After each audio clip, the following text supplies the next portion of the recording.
Hey there everybody, I can't believe it's already day 29 of VEDS. Welcome to my penultimate video for the month of September. I made a video every day this month as part of, the video every day in September challenge. Anyway, another wonderful fellow VEDSie, Caleb, made a video recently about movies that he wished he'd seen when he was a little bit younger. Movies that he loved when he saw them, but he felt he had messages that would have really meant even more to him when he was just that little bit younger. And I really liked that topic, and it got me thinking about all the old PIXAR movies I used to watch when I was a kid. I still watch them all the time. I love PIXAR, so I figured I'd do kind of not cover the same topic he did, but just for fun. It's near the end of VEDS. Just do a sort of countdown of what I think my favorite PIXAR movies are. I'm by no means an authority on this subject at all. I just like PIXAR movies. And also, another disclaimer for y'all, I'm hopelessly behind in my PIXAR movies. I used to always watch all the new PIXAR movies when they came out, but then for some reason, I haven't watched like anything they've put out in the last 4 years. Literally the most recent new movie that I saw from PIXAR was Cars 3. So this is just going to cover the first 18 movies they put out. Anyway, this video could get long. I don't know. We're going to start from the bottom, work our way up, such as the countdown video. Number 18, Cars 2, my least favorite movie in the PIXAR canon, so to speak. It's the only movie that PIXAR ever put out that I actively don't like. It's the only movie that I disliked when I watch it. PIXAR has a pretty good track record on just making consistently amazing movies. But I'd been obsessed with the movie Cars when I was younger. That movie came out when I was 10, and I loved it so much, and I was so excited to get a sequel. And I remember I didn't get a chance to watch it when it came out in theaters, but this is a blast from the past. I remember being on vacation with my family and being in a hotel that had one of the video on demand, pay $3, watch this movie things. I guess they probably still have those, but with Netflix we don't really think of that anymore, or Disney Plus rather. But I remember, ooh, cool, I get to watch the sequel to Cars. This is going to be great. And then I just don't understand why there had to be, I wanted to see, oh, let's follow Lightning McQueen and the character's career. He has this whole new crew of people from Radiator Springs, from Radiator Springs. Why can't we see how they do as a team and the struggles they face along the way? But no, they have to go to a special event in Europe.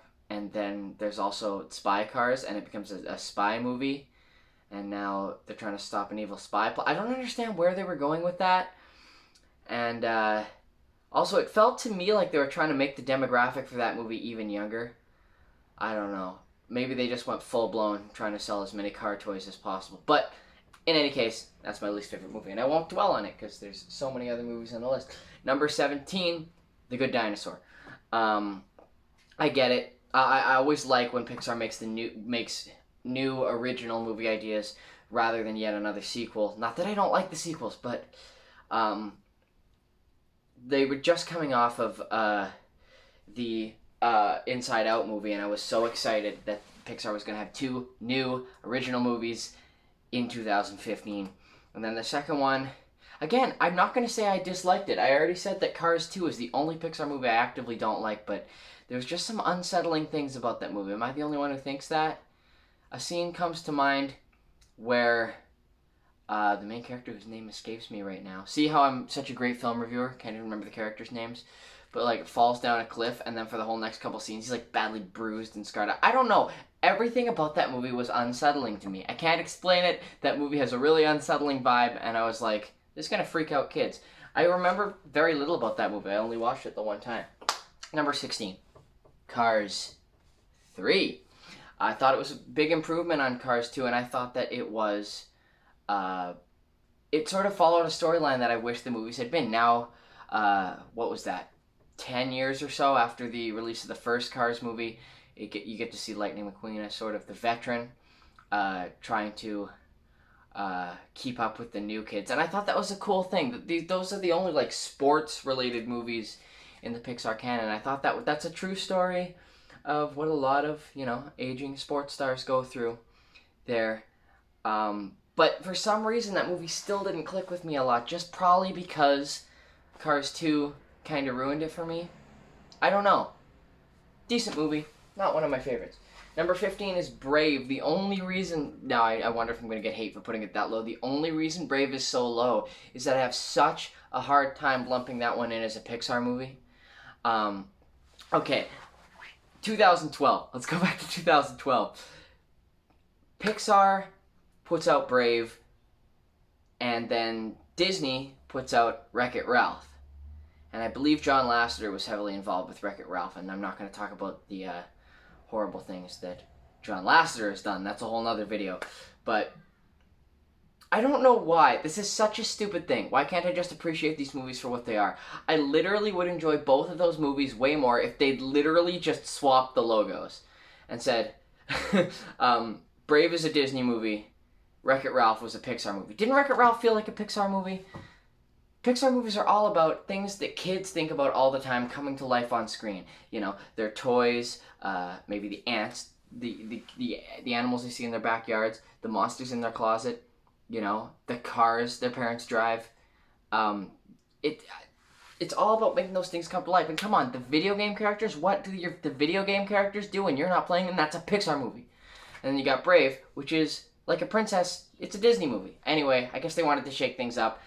Brave's not a bad movie. I like the movie Brave, but something about it being a Pixar movie weirds me out. Can't explain it. Number 14, Monsters University. It was fun. It seemed weird, though, to have a prequel like 12 years or whatever after the original movie came out, just because all those voice actors are so blatantly old. That's not a real criticism of the movie. Again, these are all movies I really like. I really enjoyed getting another look at those characters, but I do like when you've had like 10 or 12 years away from some Pixar characters that you knew from your childhood, to come back and see them and see what they're doing in their life adventures now. And yeah, it just felt a little weird going back to the College of Monsters University. Fun movie, fun stories, fun little gags in that one, but not my favorite. Actually, I thought that movie had an excellent Randy Newman score, though. I'll give that movie mad props for that. The main song that plays all through Monsters University is still stuck in my head all the time.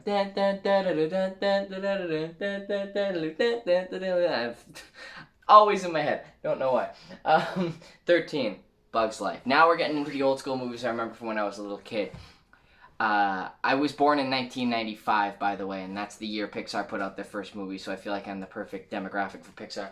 1998, yeah, Bug's Life. Again, it came out the same year as that weird DreamWorks Ants movie, which, again, topic for a whole nother video there. But yeah, Bug's Life, good movie. No complaints about it. Out of all of the classic Pixar movies, like the first 6 or 7, it's probably the one I watched the least as a kid. Partially because I thought the grasshoppers were too scary. It's just me as a kid. Anyway, yeah, for some reason I don't watch that movie that often, but part of my childhood nonetheless. Number 12. I'm going to get a lot of crap for putting this movie so low on my list, but here I go. Number 12 is Ratatouille. Another movie I don't think about that much from the Pixar canon. And it's so weird. I think it's because, and I remember having a problem with this movie when it came out, when I was 11. Being like, again, what did I just say about the other movies? Toy Story? I always thought about what my toys did when I wasn't there when I was a kid. Bug's Life. I always thought about what the ants in the backyard, what their story was.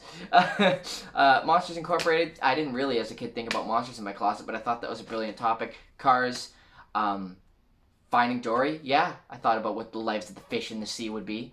And I guess The Incredibles sort of split from that as well, but I wanted a cool story about superheroes. But for some reason, when that movie came out, I was like, there's never been a time when I've thought, what would it be like if a rat controlled a cook? I don't know. Eventually, I did go on to have a job in a kitchen, and that made me appreciate that movie a little bit more. And again, it's an amazing movie with a great story. But that was another movie that, for some reason, to me, it kind of broke the mold of what Pixar was. Not, again, I'm totally being nitpicky. Like I said, I enjoy all these movies, and I'm not a very good film reviewer. This is going to be more me talking about, I don't know what this video is. Sorry if you came for, like, a real, a film critic review. I don't know. I'm just kind of spitballing here, having fun at the end of VEDS. Number 11 is Up. I think the only reason Up doesn't get higher in my list. Didn't mean pun not intended, but the only reason that Up is not higher up in my list is because I guess that was at the point when I was like 12, 13 years old, and I was like, I'm growing out of Pixar now, and before I had the nostalgia kick back into Pixar, so it was the time I didn't think about Pixar that much. But oh my gosh, of course, as everyone knows, the first like 12 minutes of that movie alone, Pixar has a way to make you cry, even if you're a kid or you're an adult or whatever age you are. Oh my gosh. And I always, even from, I know it's a popular fan theory, but like from when the movie first came out, I was like, okay, so he dies at the beginning of the movie, and the rest is just this story. His like, that like, I don't know, his brain cooked. It's like his afterlife or whatever. I never took that story quite at face value, but I still like the movie for it. Talking dogs and stuff. The movie went so hard away from reality all of the sudden that I was like, okay, he died there, and then the rest is just his afterlife. At me in the comments if you want about that popular fan theory. And I'm not the only one who thought that, I swear. Number 10, Finding Dory. I've been talking for 11 minutes. I'm only at number 10. Finding Dory. I love Finding Nemo because I'm from Greater Vancouver. I'm from the west coast of British Columbia. I love the ocean. It's, part of where I grew up. And so, by definition, I loved Finding Nemo, watched it over and over religiously as a kid. And Finding Dory was one of those sequels that I thought they just did an excellent job revisiting the characters and giving them new life and just telling Dory's story. I loved that movie. I love Finding Dory. All of these top 10 movies are so important to me because we're only at number 10, and I love that movie so much. I love the storyline of fish in the aquariums and what they go through and stuff. And I know, again, I was like in my late teens when that movie came out, but still, I thought that was, I love Finding Dory. It's great. The only part I don't get, and the only part that really actually does bug me about that movie, is the part where they all hijack a truck and drive it around. See, I've never liked when Pixar veers too hard from reality. Like, I don't know. I just, every time I watch that movie, I get to that scene near the end, and I'm like, you lost me. You lost me. There's a roadblock of otters, and they're driving a truck to try to... I don't know what's going on there. Number 9, Wally. Again, this doesn't really follow the typical idea of what a Pixar movie would be.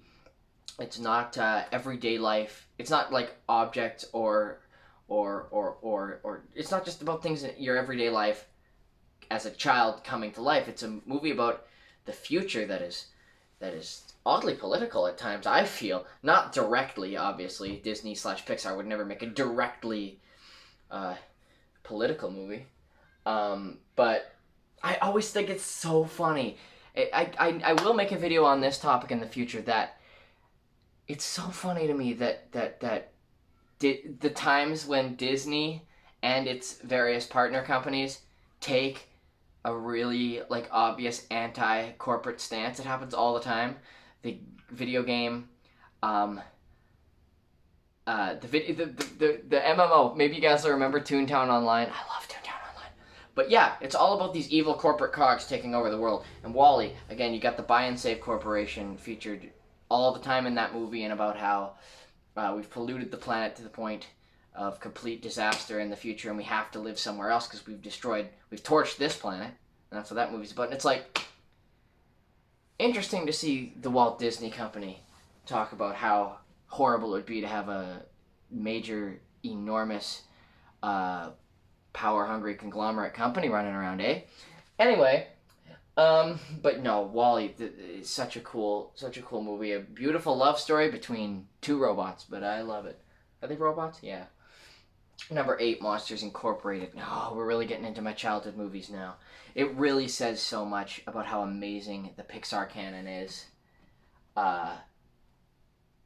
Sorry, I just realized I probably should have put Finding Dory above Wall-E. I think I like Finding Dory above Wall-E. Anyway, I'm amending my list as we go. But number 8, yeah, Monsters Incorporated.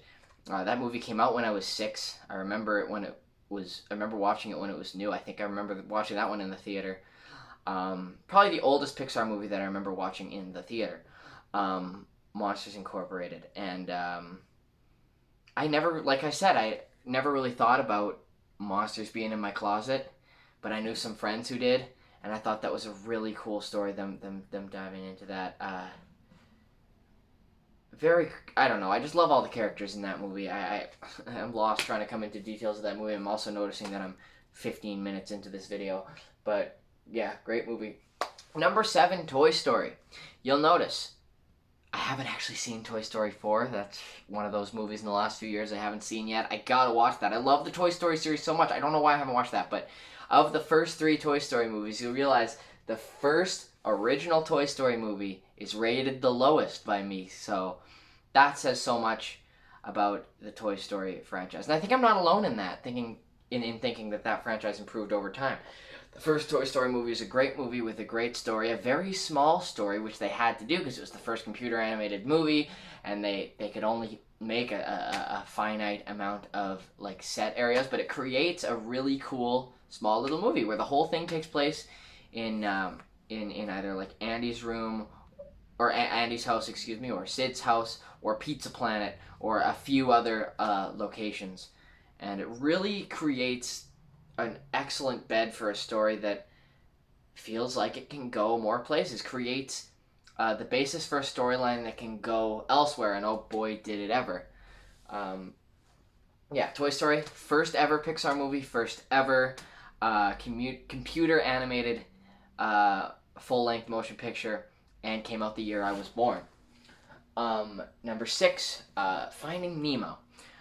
Like I said earlier, being a West Coast kid, I love the ocean, and I have often thought about, before that movie came out, I had often thought about, oh, what's the life of these creatures in the sea? I used to go to the Vancouver Aquarium all the time, and I remember on the Monsters Incorporated VHS tape, it had a little sneak preview for Finding Nemo. All the old video VHS tapes had those. What am I thinking? I have all the VHS tapes, and I could have been using them as visual aids this whole time.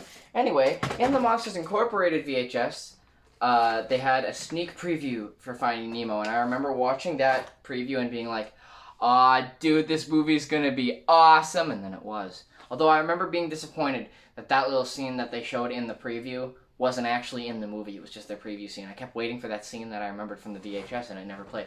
I don't know. Yeah, Finding Nemo, one of my all-time favorites. The Incredibles. Here I go defying my own logic by talking about a movie that kind of does, again, break that mold of, superheroes aren't an everyday occurrence that kids think about all the time. But kids do think about superheroes all the time, so it's still valid. And The Incredibles, I think, goes down as my favorite Pixar family. Oh, visual aids as well. They're my favorite Pixar family. The Pars, I can't explain why, but they are. And I always felt this was a more grown-up movie. Well, it was. It's the first, I think, PG movie that Pixar ever put out. And I was growing up, too, at the time. I was 9. At that time, I was like, I'm an adult now. I'm really enjoying these adult storylines. Anyway, this is one of those aesthetic movies I just put on in the background when I'm having a long day. I love this movie. I love that family.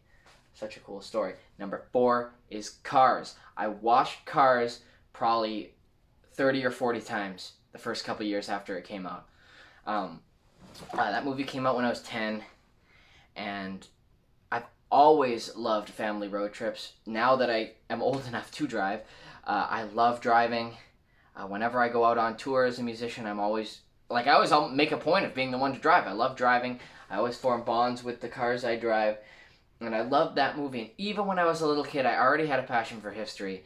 And I just loved learning the story about how, when these interstates came along, they just buried these little towns.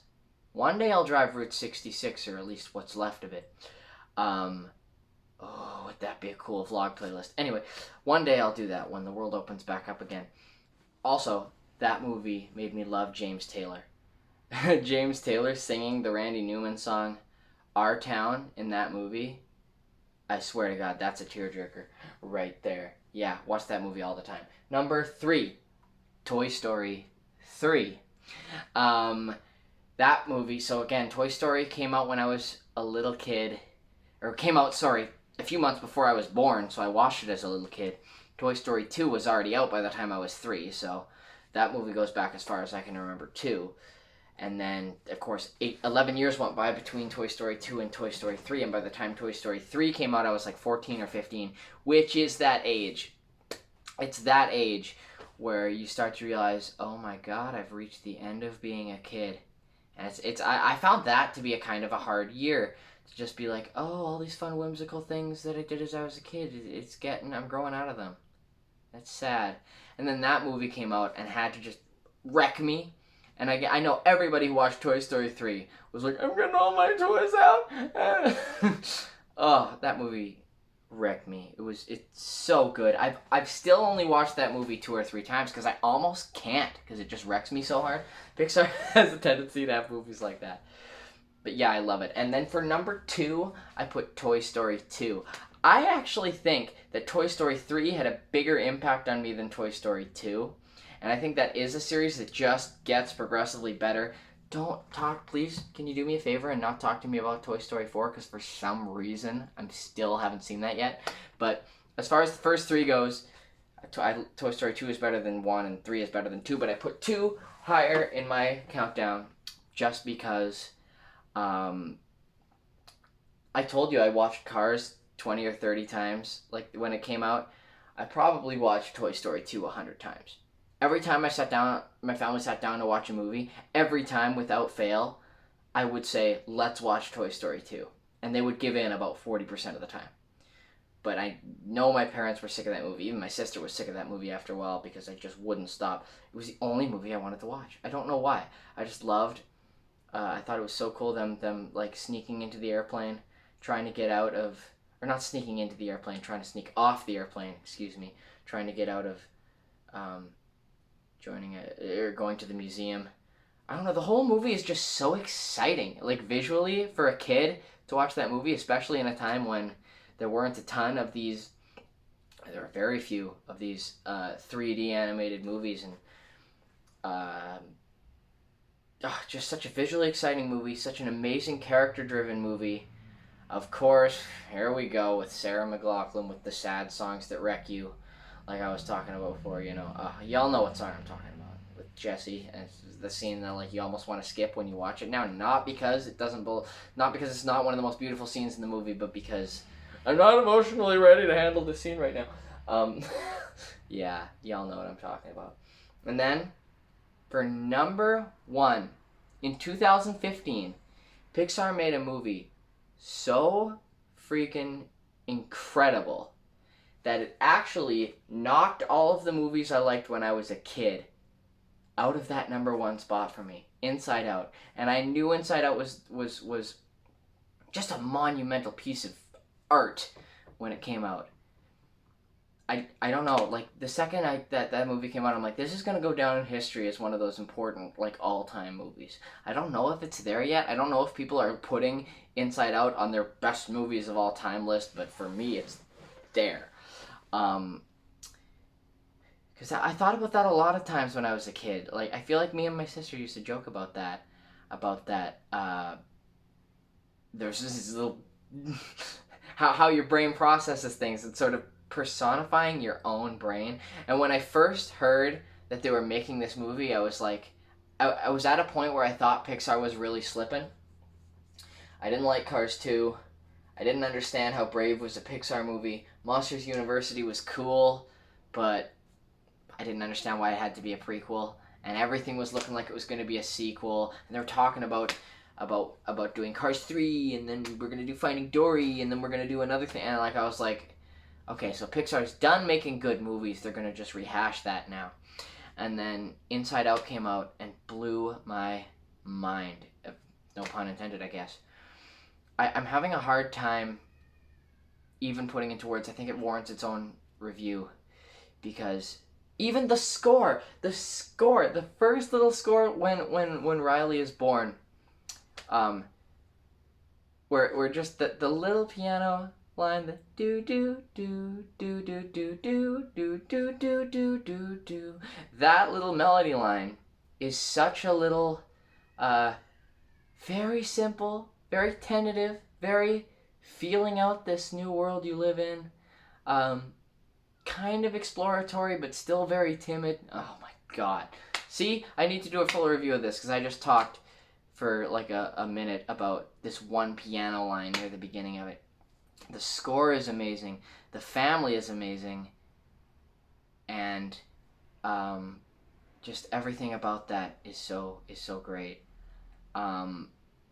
It's such an important story. I think it deals with the issue of depression, especially in like preteen people.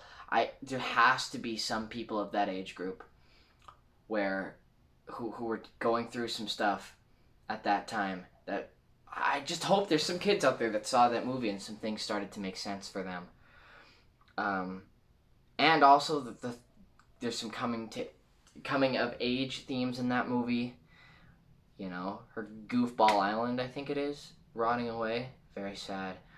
That movie is so ingenious on every level. It hits every mark, and I don't think they're even planning it. I beg you, Pixar, make a sequel. I want to see how Riley and her brain develops over the years. And I wonder if we're already a little too late. It's already been 5 years. That would be a movie where Pixar could make a new Inside Out every 3 years, dealing with like a new stage of Riley's life. And I'd be like, yes, please give that to me.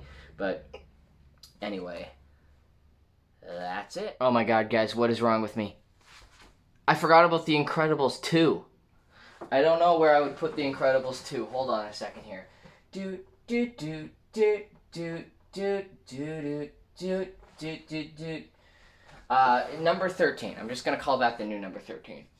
Sorry, I missed that. I was so excited for years for The Incredibles 2 to come out. Like I said, the first Incredibles movie is my favorite Pixar family. I always wanted to know what happened to them. And I was always disappointed that The Incredibles ended with that little Underminer clip talking about how he's taking over the world, and that looked like it was going into a sequel, because I was like, that seemed like a cop-out way to not make a sequel. That scene screamed to me, yeah, we're not making a sequel. By setting up a story that is deliberately a little bit goofy, like I declare war on peace and happiness. Haha, now we'll go fight him. And that ended, that scene at the end of the movie was like, why do you guys gotta not make a sequel? I just knew they'd never make a sequel when that happened. But then they did. I really enjoyed it. I really enjoyed getting to see that family again. I liked that they didn't do it like 13 years in the future, or however long it had been between those two movies. I never particularly liked the Screenslaver as a villain either. It was a pretty blatant stance sort of on how corporations and people can basically go on social media and brainwash you into believing what they want you to believe. And maybe the reason I don't like that as a plot of a Disney movie is because it's a little bit too real. I'm not saying that doesn't happen. I'm just like, I came here. I don't know. I don't know what I'm saying here. I don't want to get all political. But yeah, not my favorite villain, but I still really enjoyed seeing those characters again. Anyway, this video is very long. Again, this is just sort of my fun conclusion to VEDS. Not a topic I usually talk about on my channel, but I just thought I'd have some fun here towards the end of the month. Check out the description for links to the wonderful channels of my other fellow VEDSies. And also in the description are links to where you can find my music, where it's sold or streamed online. I'm a musician, if you don't know. Like this video if you like what you saw. Subscribe to my channel if you've been enjoying my videos. And ring the notification bell if you want to be notified whenever I upload a new video, which will be tomorrow, in which I celebrate. Not celebrate, more like lament the end of VEDS. Yeah, catch you again then.